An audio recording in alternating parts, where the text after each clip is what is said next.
Tout est politique, 21h05. On commence évidemment par l'excellent éditorial de Gilles Bornstein. Bonsoir Gilles.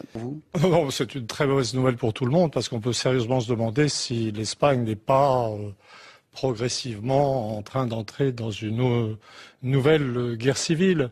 C'est pas une grosse surprise. Carrément, guerre civile. Je ne sais pas, il y a une longue histoire. La Catalogne était les points d'appui de la République espagnole contre le coup d'État franquiste. Les mêmes forces, les mêmes régions d'Espagne sont en train de se prépositionner pour quelque chose qui ne sera pas un match de football, en fait, mais quelque chose de plus sérieux. Et puis, je suis anthropologue, je suis dans mes modèles, et alors c'est vrai que la Catalogne, c'est un pays de ce qu'on appelle famille souche, c'est ces systèmes lignagés, paysans, avec héritier unique, l'aîné des garçons, qui encourage des visions ethnocentriques, en fait. C'est le système familial du Japon, de l'Allemagne, de la Suisse.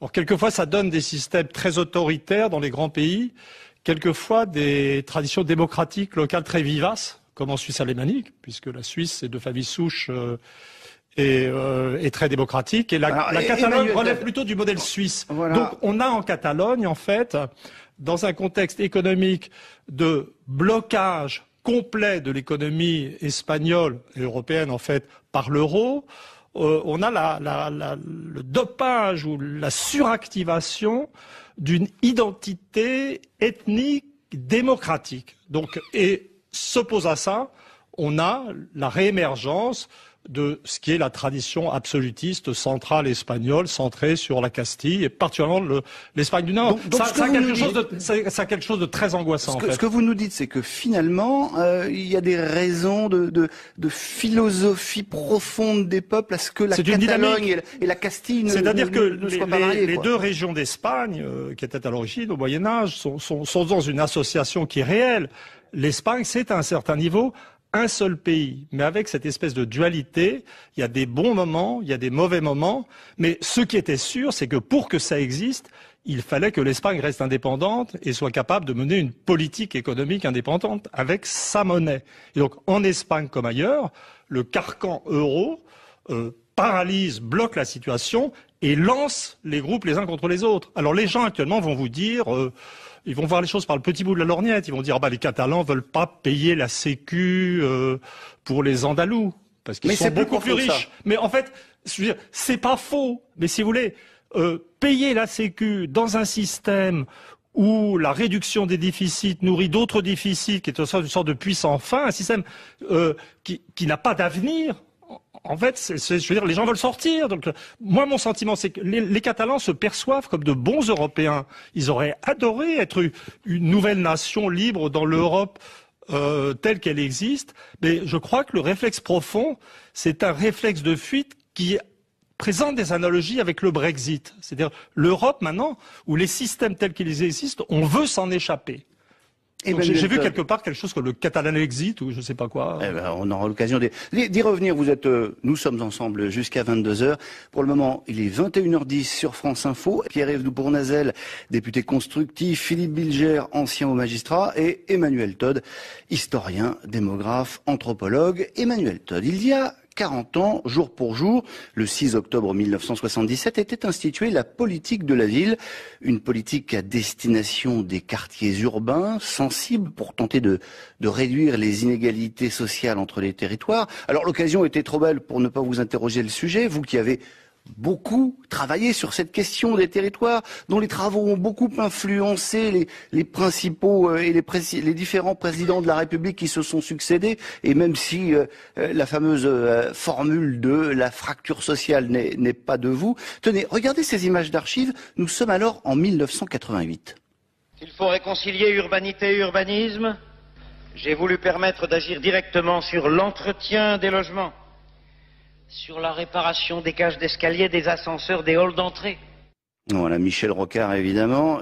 Depuis 1988, on a l'impression que les choses n'ont pas beaucoup bougé, ne sont pas beaucoup améliorées. C'est quoi le problème de la France avec ses territoires, Emmanuel? Non, mais vous me mettez dans une situation très gênante. Je préfère ne pas répondre parce que je vais donner l'impression. Il n'y a pas que la situation qui bouge pas. Vous allez avoir l'impression que je radote. en fait, et que je vais donner pour les problèmes de la politique de la ville la même réponse que pour la Catalogne, en fait, ce qui est absurde. On vit en Europe, mais je vais le faire, c'est mon devoir de citoyen, même si ça sert plus à rien. Devoir d'anthropologue et de... Non, là, c'est du citoyen, je veux dire, la zone euro est dysfonctionnelle. On ne peut plus rien faire. On est dans des économies paralysées. C'est la zone euro le problème dans les quartiers. Mais je veux dire, l'économie française, on fonctionne avec un taux de chômage structurel de 10%. Le taux de chômage continue d'augmenter maintenant sous la présidence Macron. On va nous dire quel effet ça fait dans le cerveau de cet homme immense, cette hausse du taux de chômage. Et donc, moi, je suis un peu désespéré, vous voyez. Et je préfère presque laisser la parole aux autres parce que je n'en peux plus. En plus, dans une situation désespérée où même le Front National s'apprête à arrêter la lutte contre l'euro. Donc, on est dans une situation où les sociétés sont paralysées par un système monétaire qui ne fonctionne pas, il n'y a aucune opposition idéologique. Ça peut s'expliquer par des raisons anthropologiques. Ça peut s'expliquer par des raisons anthropologiques. Pardon ? En quoi ça empêche de mener une politique de la ville, l'euro ? Comment ? Non, mais je veux dire parce qu'on n'a pas de crédit, parce que la politique associée à l'euro, c'est la réduction des déficits. On ne peut plus rien faire. Mais si vous voulez, pour un type comme moi, je me suis battu contre cette chose pendant 25 ans. C'est un échec, les problèmes s'accumulent. Il y a eu de la rigueur avant l'euro. Comment ? Mais c'était la marche à l'euro, c'était le Francfort, c'est un programme. Bien sûr, ça a commencé plus tôt. C'est toute une logique sociale et idéologique qui est intéressant d'analyser, mais je sais bien, je suis toujours mis dans cette situation. Ah, Emmanuel Todd, vous radotez, vous répétez sans arrêt que c'est l'euro, mais non, on va faire des choses à l'intérieur de l'euro. Non, on est enfermé dans une bouteille, on n'a pas beaucoup d'oxygène monétaire, et simplement, tous les systèmes humains se referment les uns sur les autres. Donc on va avoir en Angleterre, la Catalogne. En Angleterre, la politique de la ville, c'est mieux ? Non, écoutez, je ne suis pas spécialiste. Non, mais les Anglais ont un avenir. Ils ont des vrais débats de société, des vrais débats nationaux. C'est un autre monde. J'adorerais être anglais en ce moment. Ça doit être formidable parce qu'il y a une vraie politique avec des vrais partis qui s'affrontent. Mais ici, on fait semblant. Et vraiment, je souffre de devoir le répéter. Je n'ai aucun plaisir à apparaître de plus en plus comme le gâteux qui dit toujours la même chose. Mais la situation est toujours la même. Vous proposiez de laisser la parole aux autres, on va leur donner la parole. Voilà. Merci. Vous êtes né un mois avant que la politique de la ville ne voie le jour. Vous avez donc le même âge et vous paraissez en meilleure forme qu'elle. C'est juste une impression ? Non, il y a eu quand même des évolutions dans la politique de la ville, et je pense notamment au plan de rénovation urbaine qui avait été initié par Jean-Louis Borloo, qui a transformé l'ANRU, de nombreux quartiers. Ce que je crois, c'est le problème du cloisonnement. Il faut décloisonner. Et décloisonner, ça veut dire d'abord la mobilité. La mobilité, pouvoir partir de son quartier, sortir de son quartier, sortir de son environnement urbain, de son environnement social. Donc le décloisonnement, ça passe évidemment par la mobilité des transports, ça passe certes par de la rénovation des logements, mais ça passe par l'équilibre social à travers des quartiers populaires. Il faut comprendre qu'aujourd'hui, il y a dans des cages d'escalier, parfois, toutes les familles vivent des revenus de l'assistance. Il y a aussi des personnes qui ont des revenus modestes, qui vivent du revenu du travail. Et donc ça, c'est important aussi qu'elles puissent accéder à des logements sociaux. La question des classes moyennes aussi, qui gagnent pas assez aujourd'hui pour aller dans les grandes villes comme Paris, au vu du prix du marché, mais à qui on ne propose rien dans le logement intermédiaire. L'accession sociale à la propriété. Quand on a bénéficié d'un logement social, qu'on a travaillé toute sa vie, payé son loyer, je ne vois pas pourquoi on ne pourrait pas devenir propriétaire de son logement. Aujourd'hui, on n'en fait plus, par exemple, dans une ville comme Paris. Donc, de retrouver les mécanismes du mérite, et de permettre de reprendre l'ascenseur social. Mais c'est une évolution de la société globale. Ça touche à l'école, ça touche à la formation professionnelle, ça touche aux questions de mobilité, et puis, évidemment, de l'emploi. Parce que tant qu'on n'aura pas résolu les questions économiques, nous ne sommes pas d'accord, mais vous avez le mérite de la cohérence de vos idées.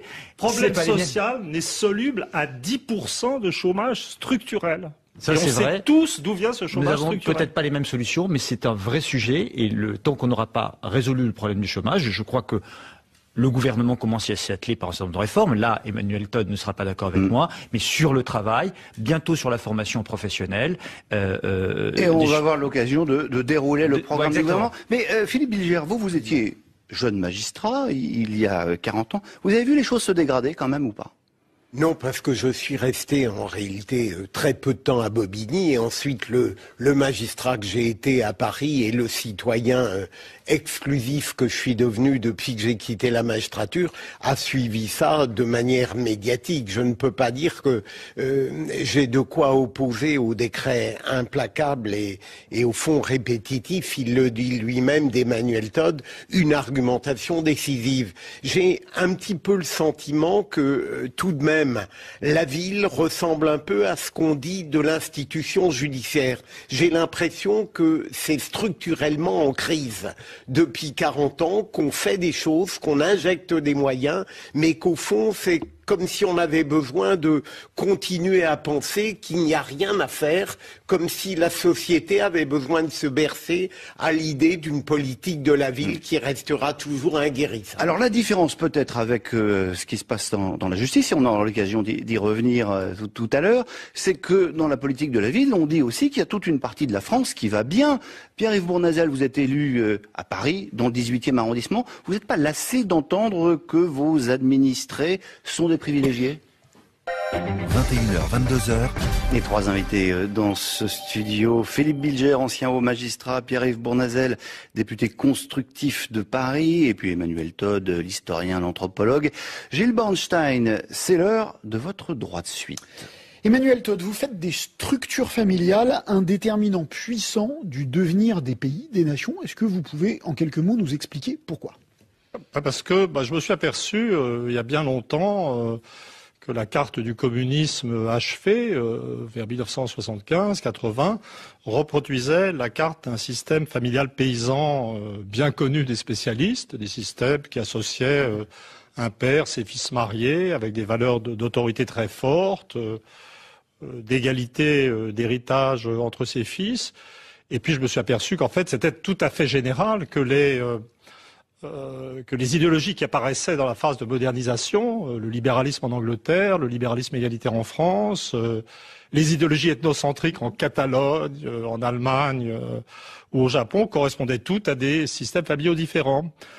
Ce qui m'est apparu par la suite, parce que j'ai quand même continué à travailler,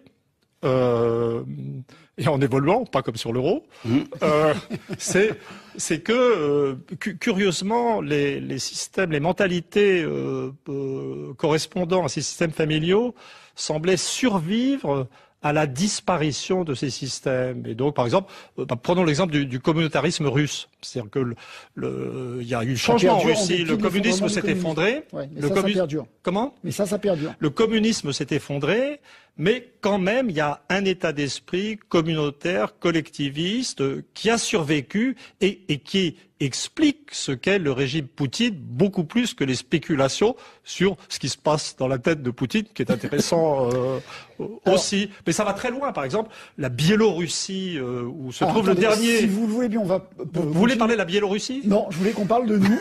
En quoi notre structure familiale nous différencie-t-elle, par exemple, des Allemands?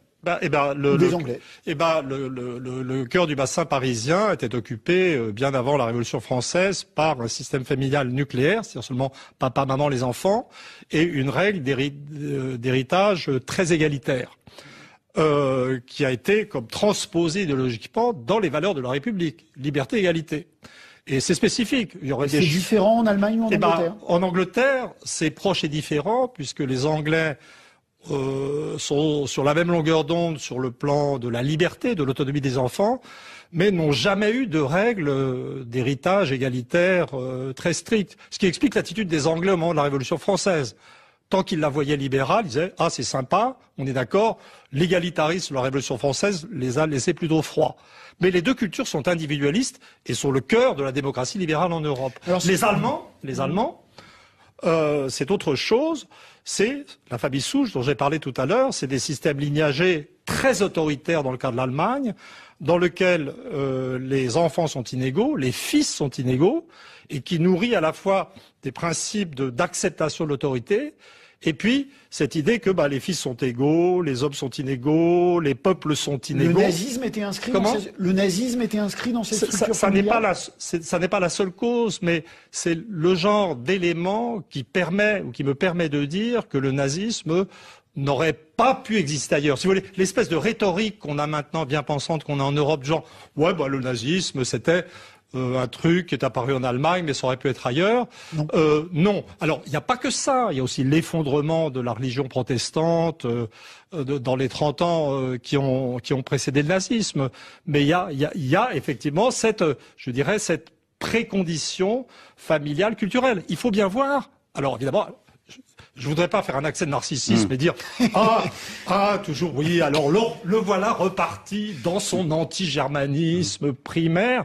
À partir du moment où vous acceptez de dire que l'Allemagne est différente, vous pouvez, vous pouvez avoir l'air dur, des choses sur des is, mais vous pouvez avoir une générosité que les gens qui prétendent à l'inexistence de différence n'ont pas. Et dans mon livre, j'ai un chapitre entier qui est consacré à l'invention de l'alphabétisation universelle à travers le protestantisme par l'Allemagne. Parce que ces systèmes autoritaires, verticaux, inégalitaires ont une énorme capacité, je dirais, de transmission et d'expansion culturelle. Ce qui est fabuleux, c'est que ça traverse les siècles. Dire que écoutez... Il y a une identité des peuples. Mais si vous voulez, il y a un moment donné où la science...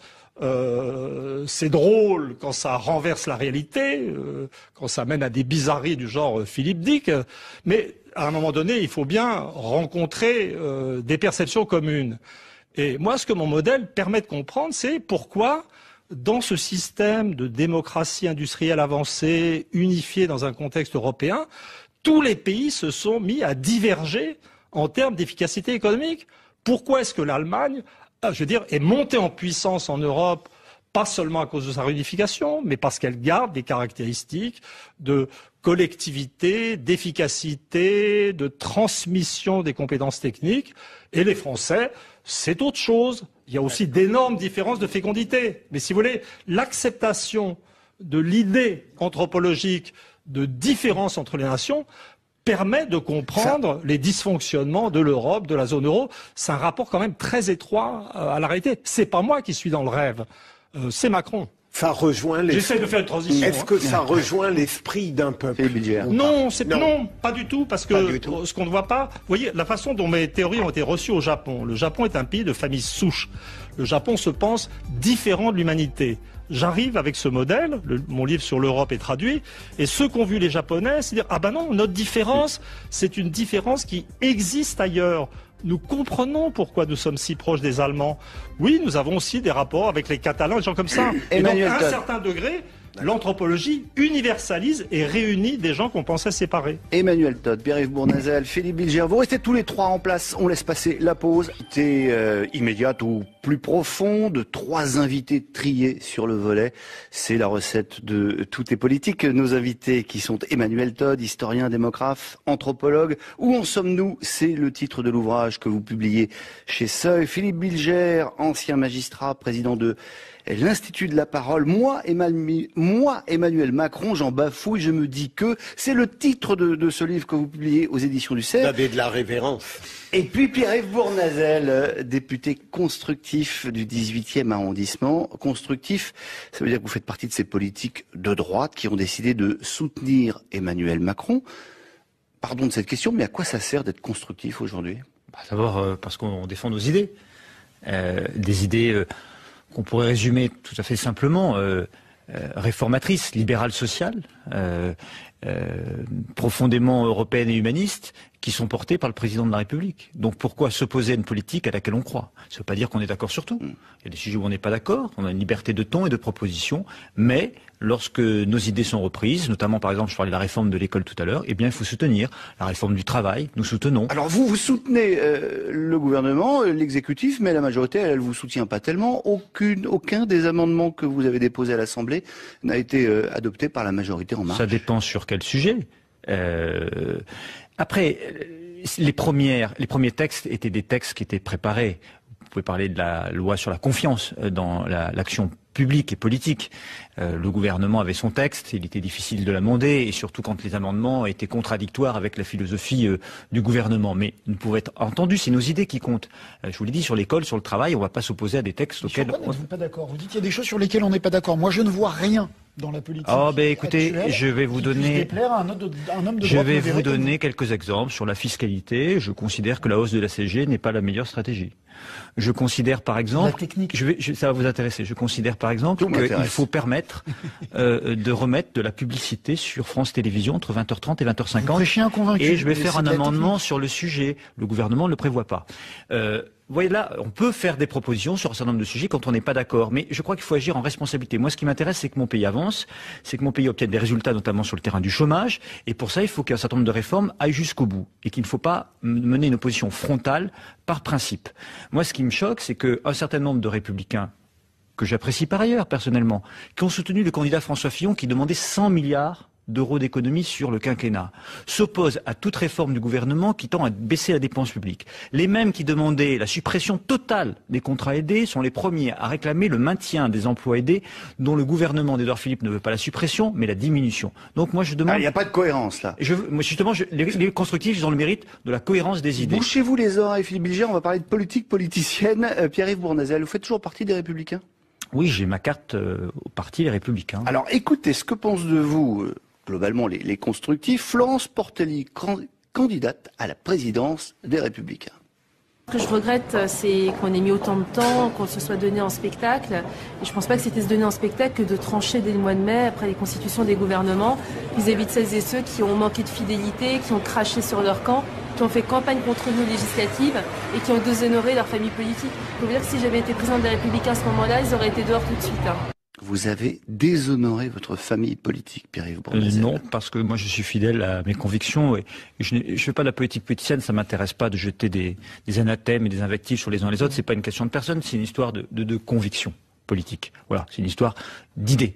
Et moi j'ai gagné ma circonscription. Voilà, je l'ai gagné dans un territoire qui était à 75% quand j'ai commencé à gauche, et j'ai gagné face à une candidate, Myriam El Khomri, qui était une candidate de la gauche et qui se revendiquait du soutien du président de la République. Vous étiez macroniste. Mais moi, je suis un élu d'abord de terrain. Je défends des convictions pour le pays. Et quand je vois que la ligne des Républicains est une ligne identitaire, c'est tout à fait contraire aux raisons, mais j'y viens, aux raisons pour lesquelles je m'étais engagé dans le mouvement de Jacques Chirac. Ça n'a plus rien à voir. Expliquez-moi, pourquoi vous n'êtes pas menacé d'exclusion comme Thierry Solaire et Franck Riester qui sont dans le même cas que vous à l'Assemblée? Je ne sais pas, on m'a informé que j'avais jusqu'au 30 novembre pour choisir. Mais pour choisir entre quoi et quoi? Moi, les Républicains, un parti, un mouvement politique, c'est fait pour porter des idées. Et donc moi, ce qui m'intéresse, c'est pas les Républicains, le parti politique, c'est comment ça peut être un instrument pour porter des convictions et des idées. Voilà. J'ai été engagé avec Alain Juppé. Chez les Républicains, il y avait deux jambes. Aujourd'hui, il n'y en a plus qu'une. Et la question se pose pour les Républicains qui portent la ligne identitaire, leur incapacité à vouloir travailler avec les autres. Car il faudra bien se poser une question. Si un certain nombre, j'entends Florence Portelli, que je respecte par ailleurs, qui est une élue locale tout à fait dynamique, mais elle dit, grosso modo, ceux qui ne pensent pas comme nous dans les Républicains doivent partir. Les alliés centristes, l'UDI, on n'en veut plus, mais avec qui vont travailler ces Républicains à part avec eux? C'est pas ça, la politique, c'est l'art de rassembler les Français. C'est l'art de leur parler au-delà de leur origine, au-delà de leurs conditions sociales, au-delà de leur quartier, leur génération. Et on n'a plus ce projet de philosophie générale. Et moi, je souhaite refaire de la politique avec l'esprit de l'intérêt général. Emmanuel Todd. Faire de la politique dans un contexte démocratique, c'est pas simplement rassembler les Français. C'est pas faire de la politique unanimiste. La démocratie, en tout cas la démocratie d'alternance, c'est une gauche, une droite. Et l'alternance ou le conflit de la gauche et de la droite assure la coexistence pacifique et négociatrice dans un système national d'un certain pluralisme. Et là, moi j'ai l'impression, je commence à travailler là-dessus, c'est très intéressant, c'est qu'on est quelque part dans la désintégration d'un système ancien. On a vu disparaître la droite classique, le PS, on a vu apparaître des choses qui se recomposent en même temps, objets politiques non identifiés. Il y a des forces qui émergent. Alors je pense le Front National, il est tellement incrusté sur certains territoires en milieu ouvrier qu'on a un peu de mal à l'imaginer disparaissant. Mais il y a la nouveauté de Mélenchon, de France Insoumise, et donc là, il faut étudier. Je pense que ce qui est important, c'est d'étudier les forces de recomposition dans des nouveaux conflits, plutôt de je m'excuse de dire, de savoir ce qui se passe vraiment entre les républicains ceci, les républicains cela, les macrono-macronistes ou les semi-macronistes. Eh ben justement, Emmanuel Macron, on va en parler dans 2 petites minutes parce qu'il est 21h40. Pour avoir fait parler Emmanuel Macron de manière cohérente, surtout, je pouvais difficilement, puisque c'est lui qui parlait, le conduire à requérir contre lui-même, on l'admettra, puisqu'on m'a reproché de faire un livre rose. D'autre part, j'évoque Emmanuel Macron jusqu'à la fin du mois de septembre et on peut considérer, sans forcer le trait, qu'il est encore au stade un petit peu désespérance avant d'avoir été complètement grignoté par le réel. Alors, livre rose, je ne sais pas si ça va faire plaisir aux socialistes, mais effectivement, vous qualifiez le président de la République, ce qui qualifie le président de la République, c'est son intelligence, sa grande intelligence, son courage. Alors, Philippe Bilger, vous attendez un poste ? Non, pas du tout. Précisément, j'ai probablement par immaturité, depuis que je me passionne pour la vie politique, j'ai toujours séparé radicalement les analyses, les adhésions humaines, intellectuelles et politiques et de culture, de l'appréciation politique. J'ai des exemples où je peux adhérer, estimer quelqu'un et en même temps trouver que sa politique est très discutable. Je ne parle pas d'Emmanuel Macron, mais le partage que je fais au sujet du personnage me paraît tout à fait admissible lorsqu'on n'est pas doué pour l'intolérance. Et donc, il ne me semble pas, alors j'ai de la présomption à me mettre dans sa peau et son esprit. Je l'admets bien volontiers. Mais le journalisme politique français n'est pas à ce point éblouissant qu'on puisse se dispenser parfois de se lancer dans une introspection qui est dangereuse, mais peut-être moins risquée qu'on ose le dire. Alors, comme vous êtes un spécialiste de la pensée présidentielle, je vais vous faire écouter non pas le petit extrait de cette parole présidentielle qui enjoint certains, au lieu de foutre le bordel, à aller regarder les emplois libres dans les entreprises d'à côté, mais justement la réaction d'Emmanuel Macron aux propos d'Emmanuel Macron, c'était ce matin à l'occasion des 24 heures du bâtiment.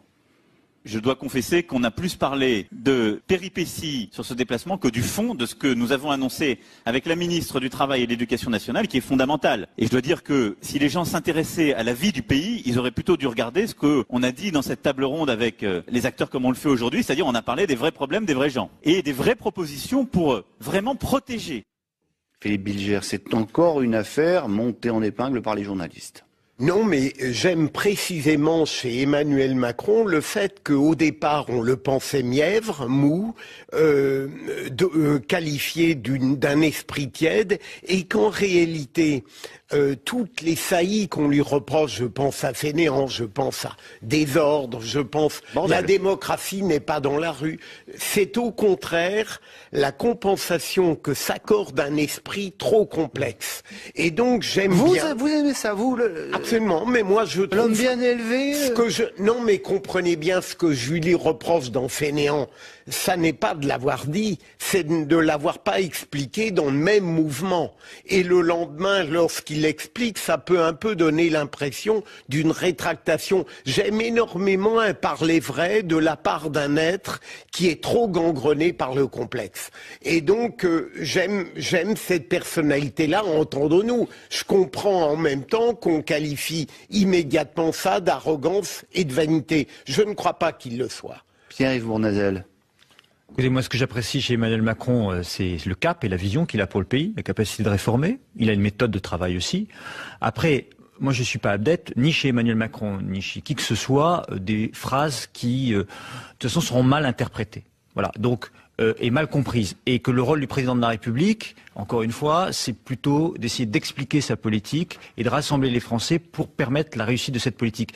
Et toutes ces phrases et tous ces mots créent forcément un buzz médiatique, chacun le sait, connaît les règles, et ça crée des doutes, des inquiétudes par rapport à ce qui peut être fait dans l'intérêt du pays. Et donc moi, je préfère que le président de la République se consacre à sa tâche, qu'il réalise plutôt bien jusqu'à présent. Emmanuel Todd, on va laisser... Et puis, oui, bien sûr. Oui, moi je Je suis assez décalé. Ce qui m'intéressait depuis le début, c'était le macronisme, que j'analyse comme un phénomène d'hallucination collective dans les classes moyennes françaises. C'était avant son élection et j'ai vu toutes sortes de gens trouver ce type extrêmement fascinant, intéressant. Vous avez créé le trouble, alors que les gens, vous n'alliez pas voter pour lui au deuxième tour. J'écoutais. Ah non. Moi, j'ai jamais cru au péril de Front National, etc.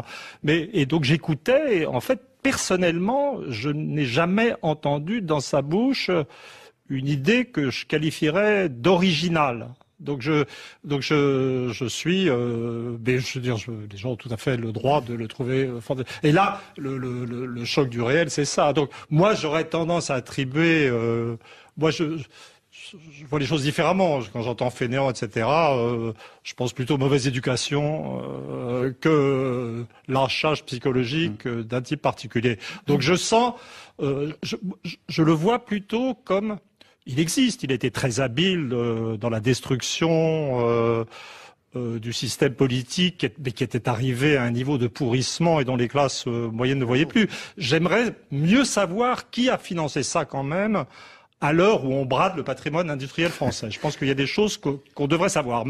Mais là, je pense que Macron lui-même est peut-être en train de s'apercevoir qu'il existe moins qu'il ne pensait. Qu'il est un rêve, qu'il est le rêve des classes moyennes. Je voudrais vous faire, si c'est possible, aller du général au particulier. Tout à l'heure, vous avez parlé de l'importance des structures familiales d'un pays. Oui. Alors, je voulais savoir si les structures familiales d'un homme, on connaît la famille originale du président Macron, épousant une femme beaucoup plus âgée que lui, sans enfants, avec les petits-enfants de Brigitte qu'il appelle ses petits-enfants. Est-ce que ce genre de structure familiale personnelle peut déterminer, avoir une influence sur la politique d'un homme ? Non, un système familial, ça n'est pas, on pense spontanément plutôt à ses ascendants et au milieu dont on vient, mais pour un anthropologue, un système familial, c'est des familles sur un territoire qui échangent des conjoints. Donc la notion de système familial et de territoire sont très fortement associés. Il est d'Amiens, en fait, Macron. C'est un système familial de petits bourgeois picards, donc de familles nucléaires égalitaires. Il est passé par le système méritocratique. Il a rompu ses actes, donc il a fait une scolarité correcte. Il a fait une scolarité correcte, non exceptionnelle, puisqu'il n'a pas été pris à Normal Sup. Il a été pris à l'ENA. Et le recrutement à l'ENA et sortir inspecteur des finances de l'ENA, ça veut dire qu'il est expert en faillotage, mais pour le système familial, ça serait celui de sa région. Mais moi je viendrais, quoi qu'étant d'origine juive, bretonne, anglaise, etc., je viens de Saint-Germain-en-Laye, et donc je serais porteur ou un représentant du même système familial que notre président. Et vous n'avez pas fait Léna, Emmanuel Todd. Mais ma femme n'a pas le même âge. Restez en place, on est ensemble jusqu'à 22h, 21h50. Bravo, parce que vraiment... Et donc je pense, ça doit être dit et redit. Et je pense que ça a des conséquences ensuite dans la société, parce que ces personnes qui ressortent, évidemment, lorsque vous êtes dans des conditions difficiles et indignes d'une grande patrie des droits de l'homme, eh bien évidemment ça a des conséquences sur votre comportement. Et ce sujet-là, il faut qu'on le mette sur la table, et ça nécessite de prendre le temps d'y réfléchir, de faire un état des lieux et d'avoir des propositions et une action forte en la matière. Alors désolé d'aller vite, mais j'aimerais qu'on parle également de l'autre grande actualité du jour, ce prix Nobel de la paix qui a été attribué à la campagne internationale pour abolir les armes nucléaires. C'est un choix judicieux, c'est un message à la puissante Amérique de Trump, Emmanuel Todd ? Ça, je sais pas, mais moi, je n'ai pas du tout la vision standard du problème du nucléaire. Dites-nous alors. C'est-à-dire que mon ami André Larané, qui dirige le site Hérodote, site d'histoire, avait fait un papier très intéressant montrant qu'actuellement, on n'avait jamais vécu, statistiquement, une telle période de paix. Il y a des guerres, et bien entendu, l'information met en évidence les guerres et les horreurs qui existent. Mais si on compare aux phases précédentes de l'histoire humaine, on n'a jamais été aussi en paix, il n'y a jamais eu aussi peu de guerres, et bien entendu... Et ça, c'est grâce à la bombe atomique ? Évidemment, c'est-à-dire l'équilibre de la terreur, le caractère absurde de la guerre entre grandes puissances créé par l'équilibre de la terreur rend la guerre, lui fait perdre son sens et initie une période de paix. Je ne suis pas aveugle. Je vois bien que le problème de la Corée du Nord est un problème spécifique. Je pense bien je pense qu'on s'aveugle un peu sur le fait que les Coréens ne sont pas aussi autonomes des Chinois qu'on veut nous le faire croire. Et je pense que le problème est plutôt la Chine. Mais les déclarations d'intention sur la nécessité de désarmer nucléairement, d'abord ça n'est pas réaliste et ça n'existera pas. Donc pourquoi donner des prix à des choses qui ne vont pas exister? Voilà, je veux dire, c'est irréaliste. Mais je dois dire aussi que une partie de ma réputation au Japon a été établie dans une interview à l'Asahi Shimbun où j'ai dit que face à la menace chinoise, s'ils voulaient prendre un peu d'autonomie vis-à-vis des Américains, les Japonais devraient acquérir l'arme nucléaire. Eh ben, c'est ce qui s'appelle... J'ai d'ailleurs pu constater qu'ils trouvaient ça très sympa qu'un Européen parle comme ça, mais qu'ils n'en voulaient vraiment pas. Eh ben, on va conseiller à tous ces Japonais de lire votre dernier ouvrage qui sera publié en japonais. Où en sommes-nous? C'est son titre en français, une esquisse de l'histoire humaine. C'est publié au Seuil. On va lire également, moi, Emmanuel Macron, je me dis que, le livre de Philippe Bulgère, qui est publié aux éditions du Cerf. Merci à vous.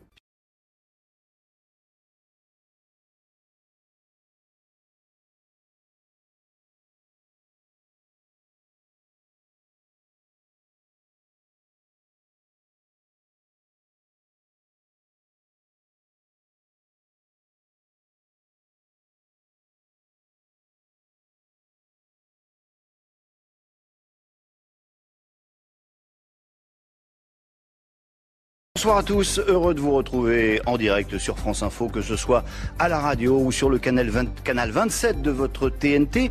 Heureux parce que nous allons passer une heure de choix avec des invités qui le sont. Emmanuel Todd, bonjour à vous.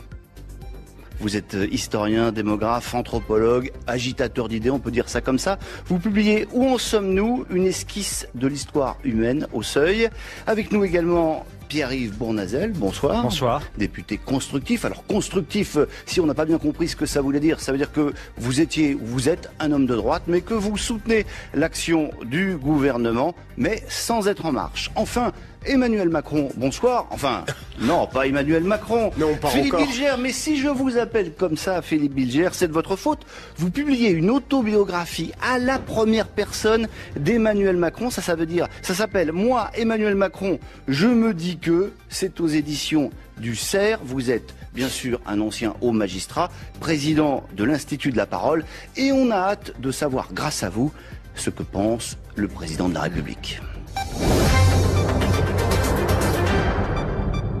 Tout est politique, 21h05. On commence évidemment par l'excellent éditorial de Gilles Bornstein. Bonsoir Gilles. Non, c'est une très mauvaise nouvelle pour tout le monde parce qu'on peut sérieusement se demander si l'Espagne n'est pas progressivement en train d'entrer dans une nouvelle guerre civile. C'est pas une grosse surprise. Carrément, guerre civile. Je ne sais pas, il y a une longue histoire. La Catalogne était les points d'appui de la République espagnole contre le coup d'État franquiste. Les mêmes forces, les mêmes régions d'Espagne sont en train de se prépositionner pour quelque chose qui ne sera pas un match de football, en fait, mais quelque chose de plus sérieux. Et puis, je suis anthropologue, je suis dans mes modèles, et alors c'est vrai que la Catalogne, c'est un pays de ce qu'on appelle famille souche, c'est ces systèmes lignagés paysans avec héritier unique, l'aîné des garçons, qui encourage des visions ethnocentriques, en fait. C'est le système familial du Japon, de l'Allemagne, de la Suisse.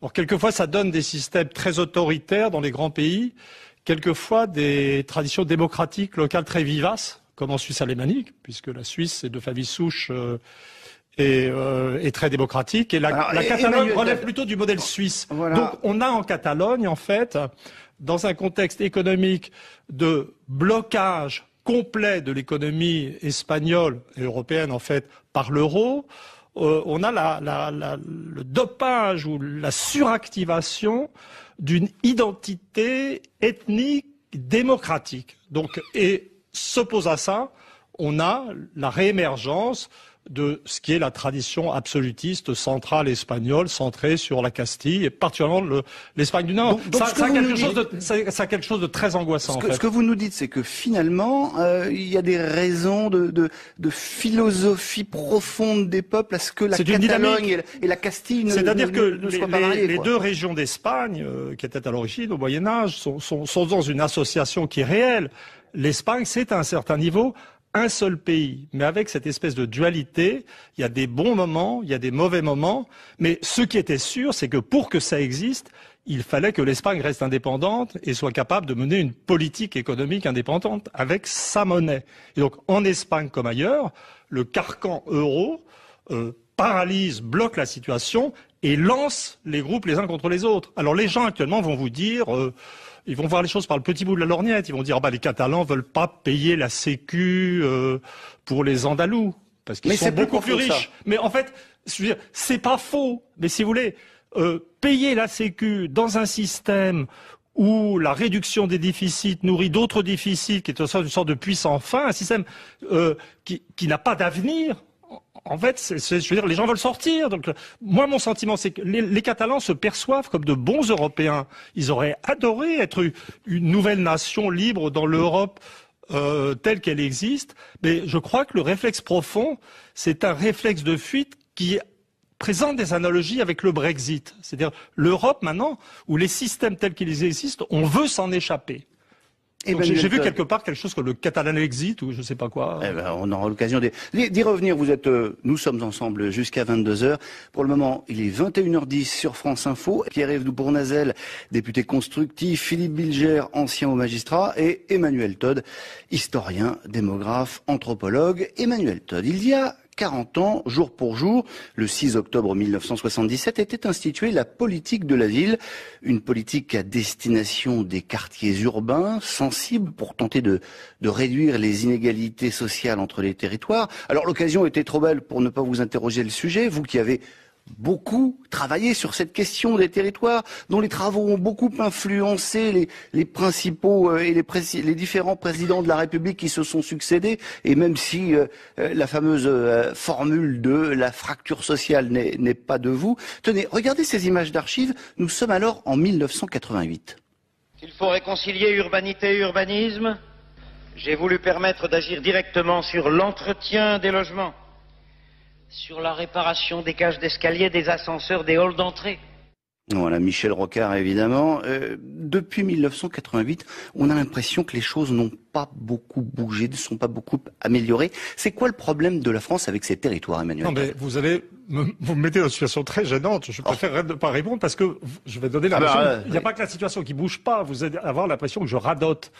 En fait, et que je vais donner pour les problèmes de la politique de la ville la même réponse que pour la Catalogne, en fait, ce qui est absurde.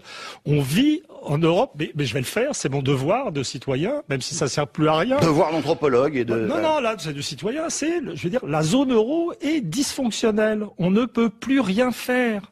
On est dans des économies paralysées. C'est la zone euro le problème dans les quartiers. Mais je veux dire, l'économie française, on fonctionne avec un taux de chômage structurel de 10%. Le taux de chômage continue d'augmenter maintenant sous la présidence Macron. On va nous dire quel effet ça fait dans le cerveau de cet homme immense, cette hausse du taux de chômage. Et donc, moi, je suis un peu désespéré, vous voyez. Et je préfère presque laisser la parole aux autres parce que je n'en peux plus. En plus, dans une situation désespérée où même le Front National s'apprête à arrêter la lutte contre l'euro. Donc, on est dans une situation où les sociétés sont paralysées par un système monétaire qui ne fonctionne pas, il n'y a aucune opposition idéologique. Ça peut s'expliquer par des raisons anthropoliques. Ça peut s'expliquer par des raisons anthropologiques. Pardon ? En quoi ça empêche de mener une politique de la ville, l'euro ? Comment ? Non, mais je veux dire parce qu'on n'a pas de crédit, parce que la politique associée à l'euro, c'est la réduction des déficits. On ne peut plus rien faire. Mais si vous voulez, pour un type comme moi, je me suis battu contre cette chose pendant 25 ans. C'est un échec, les problèmes s'accumulent. Il y a eu de la rigueur avant l'euro. Comment ? Mais c'était la marche à l'euro, c'était le franc fort, c'était un programme. Bien sûr, ça a commencé plus tôt. C'est toute une logique sociale et idéologique qui est intéressant d'analyser, mais je sais bien, je suis toujours mis dans cette situation. Emmanuel Todd, vous radotez, vous répétez sans arrêt que c'est l'euro, mais non, on va faire des choses à l'intérieur de l'euro. Non, on est enfermé dans une bouteille, on n'a pas beaucoup d'oxygène monétaire, et simplement, tous les systèmes humains se referment les uns sur les autres. Donc on va avoir en Angleterre, la Catalogne. En Angleterre, la politique de la ville, c'est mieux? Non, bah, écoutez, je ne suis pas spécialiste. Non, mais les Anglais ont un avenir. Ils ont des vrais débats de société, des vrais débats nationaux. C'est un autre monde. J'adorerais être anglais en ce moment. Ça doit être formidable parce qu'il y a une vraie politique avec des vrais partis qui s'affrontent. Mais ici, on fait semblant. Et vraiment, je souffre de devoir le répéter. Je n'ai aucun plaisir à apparaître de plus en plus comme le gratteux qui dit toujours la même chose. Mais la situation est toujours la même. Vous proposiez de laisser la parole aux autres, eh ben on va leur donner la parole. Voilà. Merci. Vous êtes né un mois avant que la politique de la ville ne voie le jour. Vous avez donc le même âge et vous paraissez en meilleure forme qu'elle. C'est juste une impression ? Non, il y a eu quand même des évolutions dans la politique de la ville, et je pense notamment au plan de rénovation urbaine qui avait été initié par Jean-Louis Borloo, qui a transformé l'ANRU, de nombreux quartiers. Ce que je crois, c'est le problème du cloisonnement. Il faut décloisonner. Et décloisonner, ça veut dire d'abord la mobilité. La mobilité de pouvoir partir de son quartier, sortir de son quartier, sortir de son environnement urbain, de son environnement social. Donc le décloisonnement, ça passe évidemment par la mobilité des transports, ça passe certes par de la rénovation des logements, mais ça passe par l'équilibre social à travers des quartiers populaires. Il faut comprendre qu'aujourd'hui, il y a dans des cages d'escalier, parfois, toutes les familles vivent des revenus de l'assistance. Il y a aussi des personnes qui ont des revenus modestes qui vivent du revenu du travail. Et donc ça, c'est important aussi qu'elles puissent accéder à des logements sociaux. La question des classes moyennes aussi, qui gagnent pas assez aujourd'hui pour aller dans les grandes villes comme Paris, au vu du prix du marché, mais à qui on ne propose rien dans le logement intermédiaire. L'accession sociale à la propriété. Quand on a bénéficié d'un logement social, qu'on a travaillé toute sa vie, payé son loyer, je ne vois pas pourquoi on ne pourrait pas devenir propriétaire de son logement. Aujourd'hui, on n'en fait plus, par exemple, dans une ville comme Paris. Donc de retrouver les mécanismes du mérite et de permettre de reprendre l'ascenseur social. Mais c'est une évolution de la société globale. Ça touche à l'école, ça touche à la formation professionnelle, ça touche aux questions de mobilité et puis évidemment de l'emploi. Parce que tant qu'on n'aura pas résolu les questions économiques, nous ne sommes pas d'accord, mais vous avez le mérite de la cohérence de vos idées. Problème social n'est soluble à 10% de chômage structurel. Ça, c'est vrai. On sait tous d'où vient ce chômage structurel. Nous n'avons peut-être pas les mêmes solutions, mais c'est un vrai sujet. Et tant qu'on n'aura pas résolu le problème du chômage, je crois que le gouvernement commence à s'y atteler par un certain nombre de réformes. Là, Emmanuel Todd ne sera pas d'accord avec moi, mais sur le travail, bientôt sur la formation professionnelle. Et on va avoir l'occasion de dérouler le programme du gouvernement. Mais Philippe Bilger, vous étiez jeune magistrat il y a 40 ans. Vous avez vu les choses se dégrader quand même ou pas ?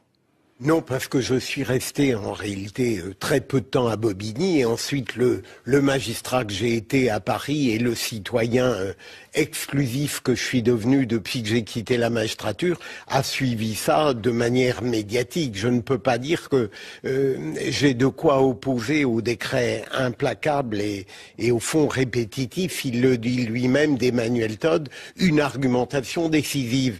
J'ai un petit peu le sentiment que tout de même la ville ressemble un peu à ce qu'on dit de l'institution judiciaire. J'ai l'impression que c'est structurellement en crise depuis 40 ans, qu'on fait des choses, qu'on injecte des moyens, mais qu'au fond, c'est comme si on avait besoin de continuer à penser qu'il n'y a rien à faire, comme si la société avait besoin de se bercer à l'idée d'une politique de la ville qui restera toujours inguérissable. Alors la différence peut-être avec ce qui se passe dans la justice, et on aura l'occasion d'y revenir tout à l'heure, c'est que dans la politique de la ville, on dit aussi qu'il y a toute une partie de la France qui va bien.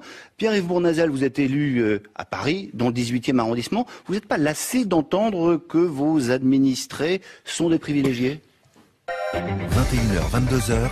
Les trois invités dans ce studio, Philippe Bilger, ancien haut magistrat, Pierre-Yves Bournazel, député constructif de Paris, et puis Emmanuel Todd, l'historien, l'anthropologue. Gilles Bornstein, c'est l'heure de votre droit de suite. Emmanuel Todd, vous faites des structures familiales un déterminant puissant du devenir des pays, des nations. Est-ce que vous pouvez, en quelques mots, nous expliquer pourquoi ? Parce que je me suis aperçu, il y a bien longtemps, que la carte du communisme achevée, vers 1975-80, reproduisait la carte d'un système familial paysan bien connu des spécialistes, des systèmes qui associaient un père, ses fils mariés, avec des valeurs d'autorité très fortes, d'égalité d'héritage entre ses fils.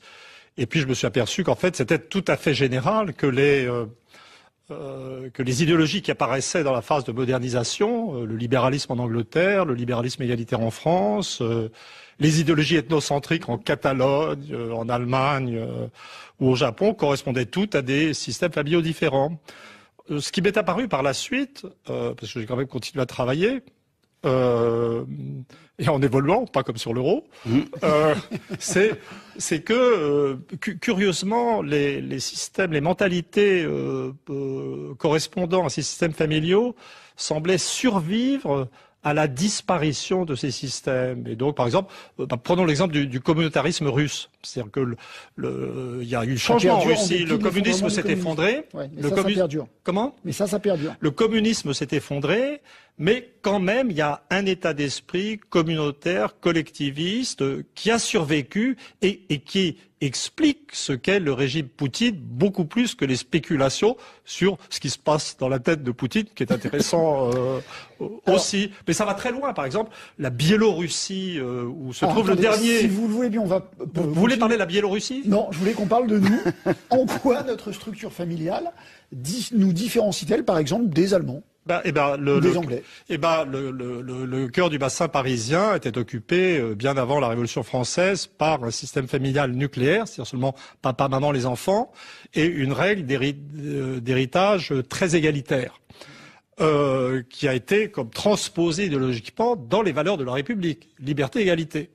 Et c'est spécifique. Il y aurait c'est différent en Allemagne ou en Angleterre ? En Angleterre, c'est proche et différent, puisque les Anglais sont sur la même longueur d'onde sur le plan de la liberté, de l'autonomie des enfants, mais n'ont jamais eu de règles d'héritage égalitaire très strictes. Ce qui explique l'attitude des Anglais au moment de la Révolution française. Tant qu'ils la voyaient libérale, ils disaient « Ah, c'est sympa, on est d'accord, l'égalitarisme de la Révolution française les a laissés plutôt froids ». Mais les deux cultures sont individualistes et sont le cœur de la démocratie libérale en Europe. Alors, les Allemands, c'est autre chose.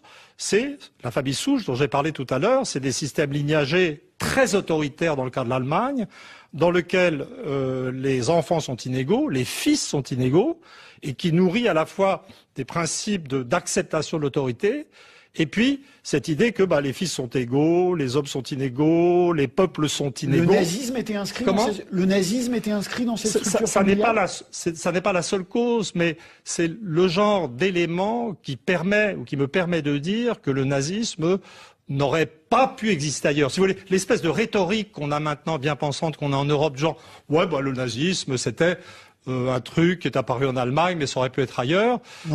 Non. Alors, il n'y a pas que ça. Il y a aussi l'effondrement de la religion protestante dans les 30 ans qui ont précédé le nazisme. Mais il y a effectivement cette précondition familiale, culturelle. Il faut bien voir. Alors, évidemment, je voudrais pas faire un accès de narcissisme et dire toujours oui, alors le voilà reparti dans son anti-germanisme primaire.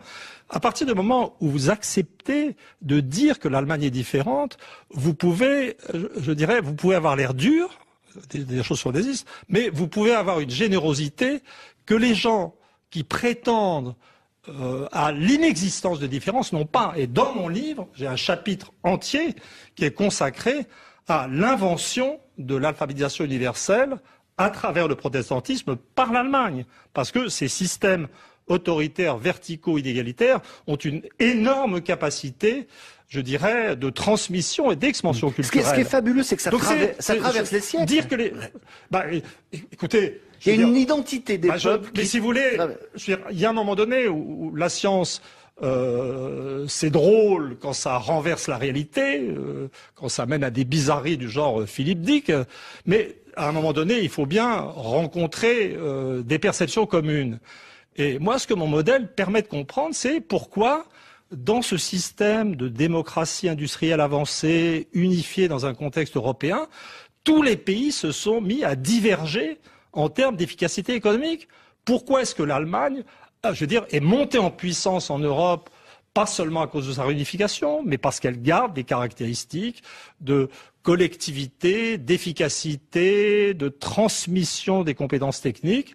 Et les Français, c'est autre chose. Il y a aussi d'énormes différences de fécondité. Mais si vous voulez, l'acceptation de l'idée anthropologique de différence entre les nations permet de comprendre les dysfonctionnements de l'Europe, de la zone euro. C'est un rapport quand même très étroit à la réalité. C'est pas moi qui suis dans le rêve, c'est Macron. Ça rejoint les... J'essaie de faire une transition. Est-ce que ça rejoint l'esprit d'un peuple? Non, pas du tout, parce que ce qu'on ne voit pas, vous voyez, la façon dont mes théories ont été reçues au Japon. Le Japon est un pays de famille souche. Le Japon se pense différent de l'humanité. J'arrive avec ce modèle, mon livre sur l'Europe est traduit, et ceux qu'ont vu les Japonais, c'est dire, ah ben non, notre différence, c'est une différence qui existe ailleurs. Nous comprenons pourquoi nous sommes si proches des Allemands. Oui, nous avons aussi des rapports avec les Catalans, des gens comme ça. Et donc, à un certain degré, l'anthropologie universalise et réunit des gens qu'on pensait séparés. Emmanuel Todt, Pierre-Yves Bournazel, Philippe Bilger, vous restez tous les trois en place. On laisse passer la pause. C'était immédiate ou plus profonde. 3 invités triés sur le volet. C'est la recette de Tout est politique. Nos invités qui sont Emmanuel Todt, historien, démographe, anthropologue. Où en sommes-nous? C'est le titre de l'ouvrage que vous publiez chez Seuil. Philippe Bilger, ancien magistrat, président de l'Institut de la Parole. Moi, Emmanuel Macron, j'en bafouille, je me dis que c'est le titre de ce livre que vous publiez aux éditions du CERF. Vous avez de la révérence. Et puis Pierre-Yves Bournazel, député constructif du 18e arrondissement. Constructif, ça veut dire que vous faites partie de ces politiques de droite qui ont décidé de soutenir Emmanuel Macron. Pardon de cette question, mais à quoi ça sert d'être constructif aujourd'hui? D'abord parce qu'on défend nos idées. Des idées...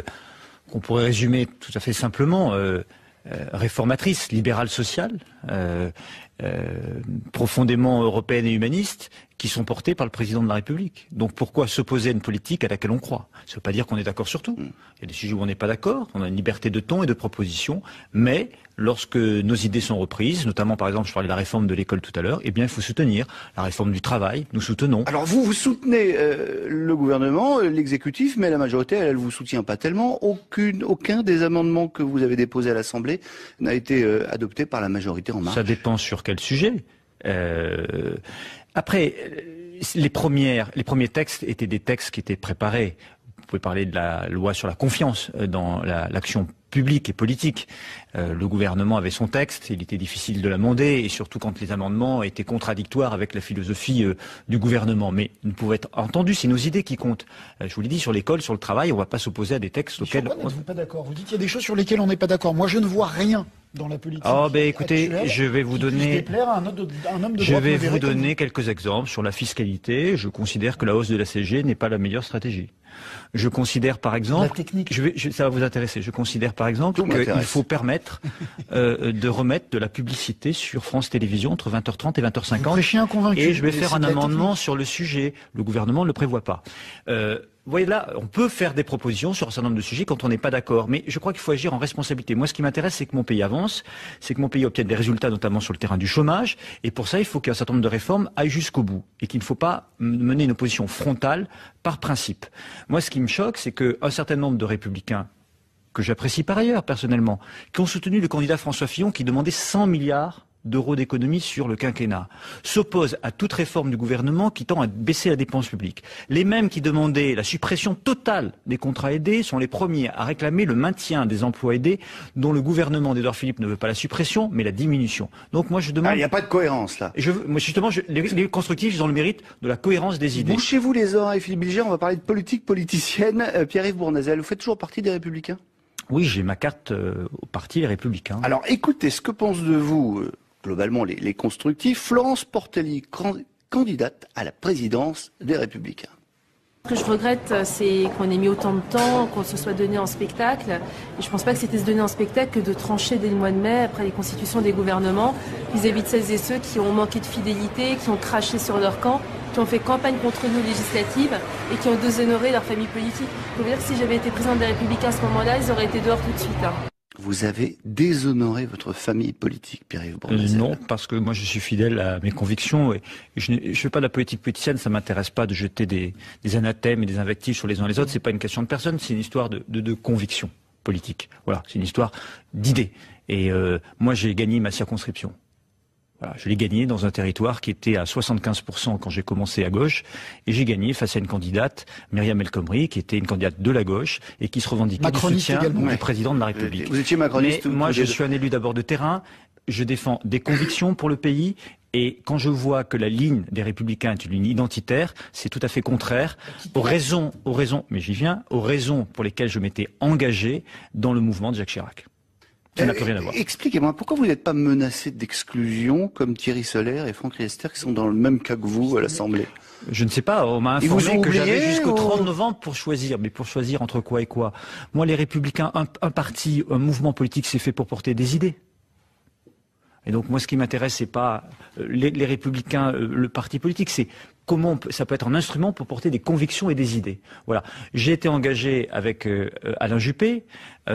Chez les Républicains, il y avait 2 jambes. Aujourd'hui, il n'y en a plus qu'une. Et la question se pose pour les Républicains qui portent la ligne identitaire, leur incapacité à vouloir travailler avec les autres. Car il faudra bien se poser une question. Si un certain nombre, j'entends Florence Portelli, que je respecte par ailleurs, qui est une élue locale tout à fait dynamique, mais elle dit, grosso modo, ceux qui ne pensent pas comme nous dans les Républicains doivent partir. Les alliés centristes, l'UDI, on n'en veut plus, mais avec qui vont travailler ces Républicains à part avec eux? C'est pas ça, la politique, c'est l'art de rassembler les Français. C'est l'art de leur parler au-delà de leur origine, au-delà de leurs conditions sociales, au-delà de leur quartier, leur génération.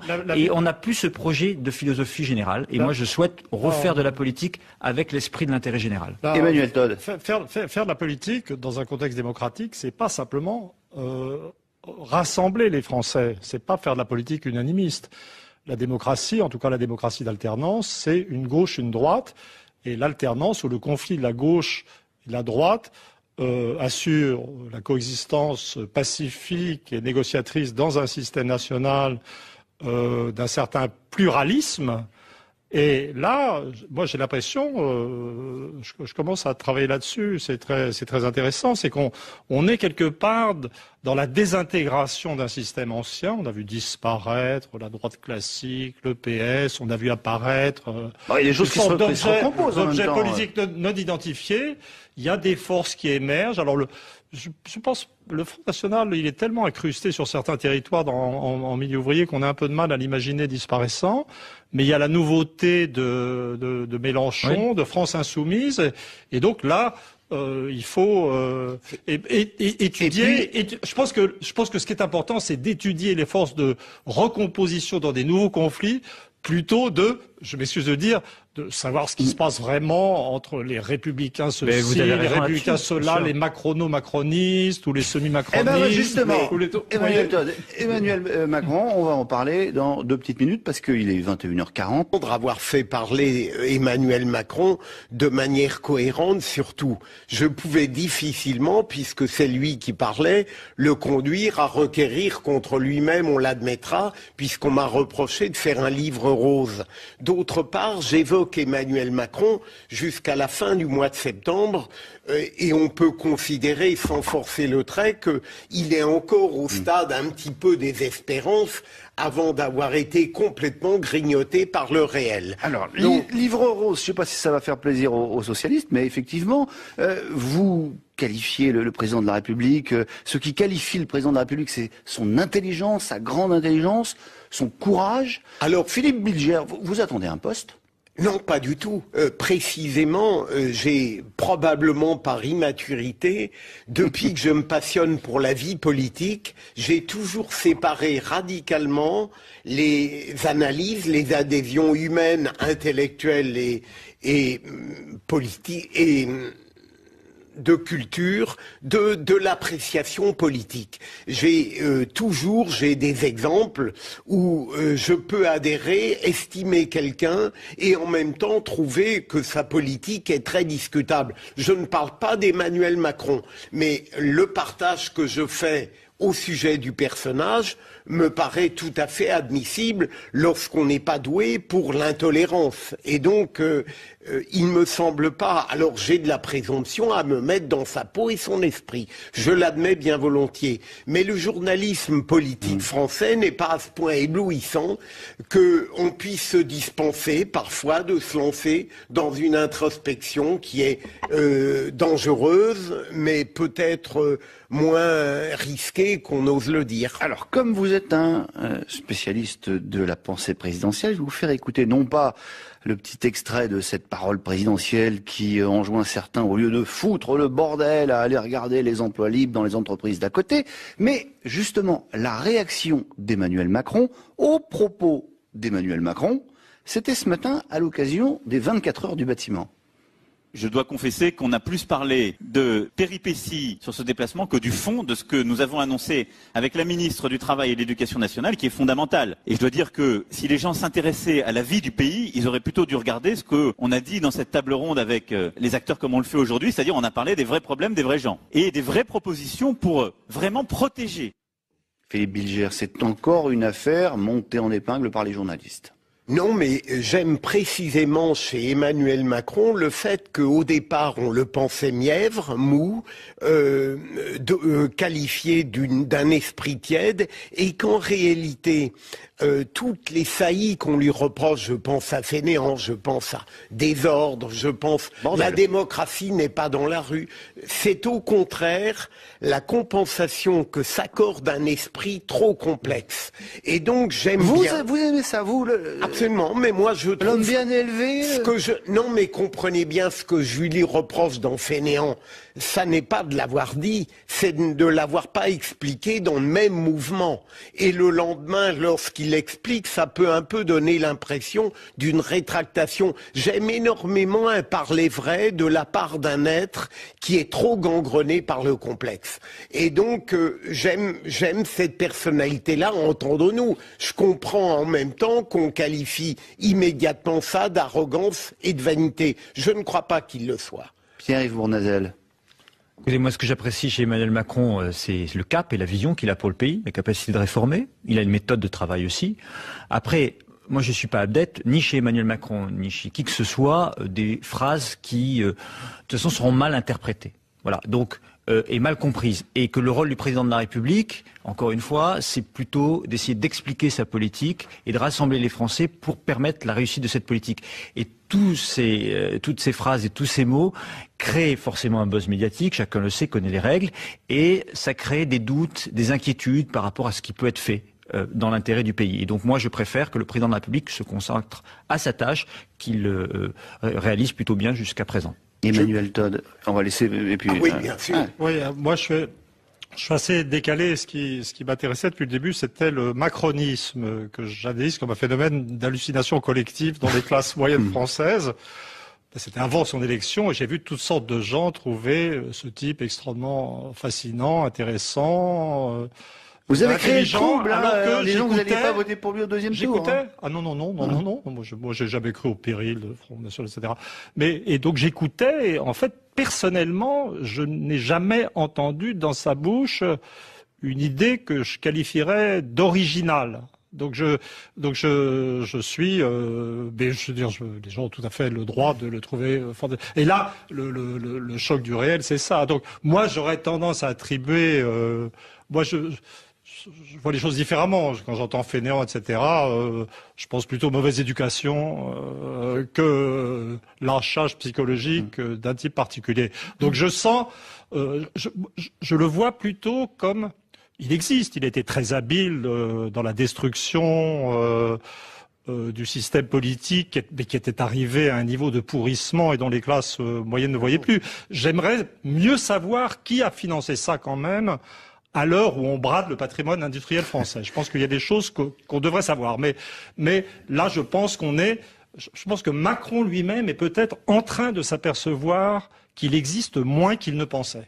Qu'il est un rêve, qu'il est le rêve des classes moyennes. Je voudrais vous faire, si c'est possible, aller du général au particulier. Tout à l'heure, vous avez parlé de l'importance des structures familiales d'un pays. Oui. Alors, je voulais savoir si les structures familiales d'un homme, on connaît la famille originale du président Macron, épousant une femme beaucoup plus âgée que lui, sans enfants, avec les petits-enfants de Brigitte qu'il appelle ses petits-enfants.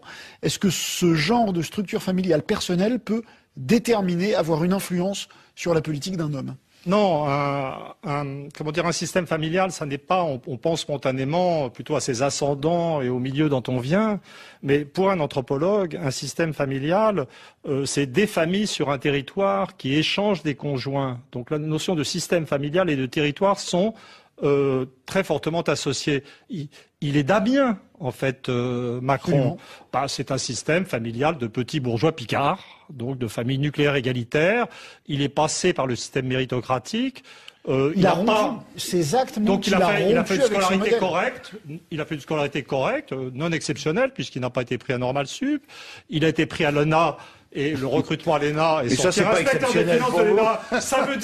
Ça veut dire qu'il est expert en faillotage, mais pour le système familial, ça serait celui de sa région. Mais moi-même, je viendrais, quoi qu'étant d'origine juive, bretonne, anglaise, etc., je viens de Saint-Germain-en-Laye, et donc je serais porteur ou un représentant du même système familial que notre président. Et vous n'avez pas fait l'ENA, Emmanuel Todd. Mais ma femme n'a pas le même âge. Restez en place, on est ensemble jusqu'à 22h, 21h50. Bravo, parce que vraiment... Et donc je pense, ça doit être dit et redit. Et je pense que ça a des conséquences ensuite dans la société, parce que ces personnes qui ressortent, évidemment, lorsque vous êtes dans des conditions difficiles et indignes d'une grande patrie des droits de l'homme, eh bien évidemment ça a des conséquences sur votre comportement. Et ce sujet-là, il faut qu'on le mette sur la table, et ça nécessite de prendre le temps d'y réfléchir, de faire un état des lieux et d'avoir des propositions et une action forte en la matière. Alors désolé d'aller vite, mais j'aimerais qu'on parle également de l'autre grande actualité du jour, ce prix Nobel de la paix qui a été attribué à la campagne internationale pour abolir les armes nucléaires. C'est un choix judicieux, c'est un message à la puissante Amérique de Trump, Emmanuel Todd? Ça, je sais pas, mais moi, je n'ai pas du tout la vision standard du problème du nucléaire. Dites-nous alors. C'est-à-dire que mon ami André Larané, qui dirige le site Hérodote, site d'histoire, avait fait un papier très intéressant montrant qu'actuellement, on n'avait jamais vécu, statistiquement, une telle période de paix. Il y a des guerres, et bien entendu, l'information met en évidence les guerres et les horreurs qui existent.